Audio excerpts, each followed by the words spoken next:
দাদা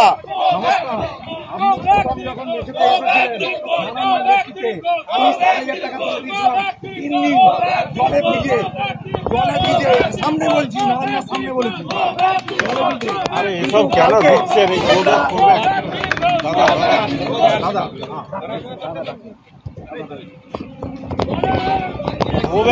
কেন দিচ্ছেন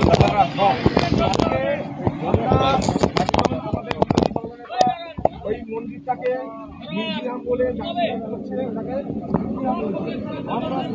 পরিস্থিতির সম্মুখীন হলেন কিচ্ছু না, কিছু লোক ভারতীয় জনতা পার্টিকে দখল করতে কবজা করতে চাইছে। পুরনো কর্মীরা সব বসে গেছে, তারা কষ্টের মধ্যে আছে। এরা যদি যোগ্য হতো পার্টি হেরে যাচ্ছে কেন? পার্টি প্রত্যেক ইলেকশন হারছে, বাই ইলেকশন থেকে পঞ্চায়েত, মিউনিসিপ্যালিটি, পার্লামেন্ট ইলেকশন হেরে যাচ্ছে কেন? যাদের কোনো ক্রেডিবিলিটি নেই, সমাজে পরিচিতি নেই, তারা পার্টিকে কবজা করতে চাইছে। পার্টির মধ্যে যে কর্মীরা পুরনোরা আছেন তারা আজকে সাইডে চলে গেছেন। তো এই যে কবজা করার যে রাজনীতি, অনেক লোক এসে চলে গেছে, এরাও কিছুদিন পরে চলে যাবে। রাজ্য রাজনীতিতে যে জিনিসটা দেখা যেত গোষ্ঠীদ্বন্দ্বের বিষয়, তৃণমূলের গোষ্ঠী টিএমসির লোকেরা যারা এসছে সে কালচারটাই নিয়ে এসছে গোষ্ঠীদ্বন্দ্ব। পার্টিতে বিজেপির মধ্যে সবাই আদর্শবাদী, কোনো গোষ্ঠীদ্বন্দ্ব নেই, এখানে কোনো ব্যক্তি পুজো হয় না।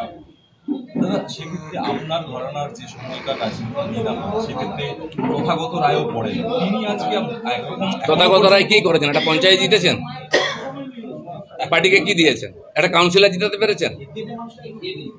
কি করেছেন পার্টির জন্য? 4% পার্টি বিজেপি, আজ 40% হয়েছে। কষ্ট হচ্ছে কেন? বলে আনন্দ হওয়া উচিত। আমার তো আনন্দ হচ্ছে, আমি পার্টি দাঁড় করিয়েছি, আজকে নতুন নেতারা আছে নেতৃত্ব করছে। পার্টি জিতলে আমাদের আনন্দ হয়, জিতুক পার্টি। যারা পার্টি বাড়লে কষ্ট হয় তারা কি করে বিজেপির লোক হতে পারে? আপনি বলছেন যে বিজেপিতেই এখনো আছেন, বিজেপি ছাড়বেন না কখনো, সেখানে আপনাকে বলার আপনি চলে গেলে আপদ বিদায়। উনি বলার কি? উনি বিজেপির জন্য কি করেছেন? সন্ধ্যাবেলা বসে মাল খেয়েছেন সবাইকে নিয়ে। পার্টি দিল্লি থেকে টাকা পাঠিয়ে ভর্তি করেছে। যদি পার্টিকে 40% ভোট দিতাম না, তাকে আমরা পুজো করতাম। কেউ পাত্তা দেয় না কেন? তার কথা কি গুরুত্ব?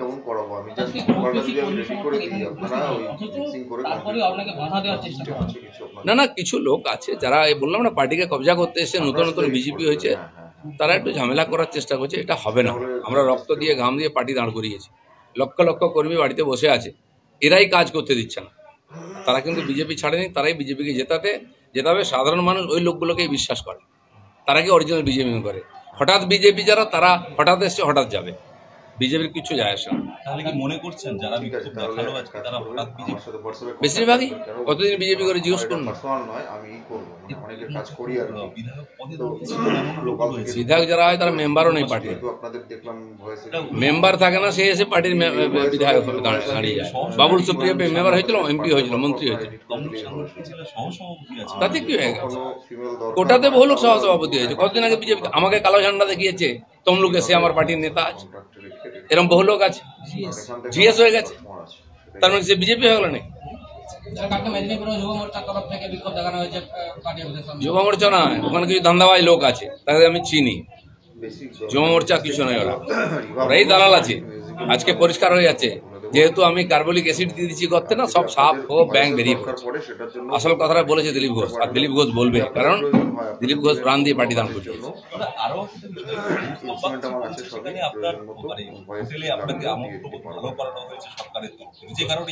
কৌস্তব বাগচি ছিল না কি ওখানে? কৌস্তব বাগচি কি করেছে? কে পাত্তা দেয়? কোন পার্টি থেকে এসেছে? হঠাৎ বিজেপি 4 দিন এসে গামছা বেঁধে নেতাগিরি হয়ে গেল। সে জানে দিলীপ ঘোষ কি খায়, কোথায় থাকে। সঙ্গে থেকেছ, সেই কালচার নিয়ে থাকো। আর ভবিষ্যতেও তো এরকম একাধিক জাজ থেকে শুরু হলো, একাধিক বিক্ষোভের সম্মুখীন হতে হবে হয়। আরে অনেকবার টিএমসিও লোক দিয়ে আমাকে বিক্ষোভ করাতো, রোজ কালো পতাকা দেখাতো, তারা কোথায় আছে? আর দিলীপ ঘোষ কোথায়? এদের বিক্ষোভ কি তাদের সাথে সব একটু আঁচের দিন ভিজরে সবুজ বেরোবে, উপরে গরুয়া হলে কি হবে? কিছু আমাদের লোকেরাও একটুখানি হতাশ হয়ে গিয়ে এগুলো করছে। তারা জানে বিজেপি কত কষ্ট করে দাঁড় করা। আরেকটা জিনিস, আমি এখানে গ্রামে গ্রামে গিয়ে বিজেপি দাঁড় করিয়েছি, আমার পাশে দাঁড়িয়ে আছে না।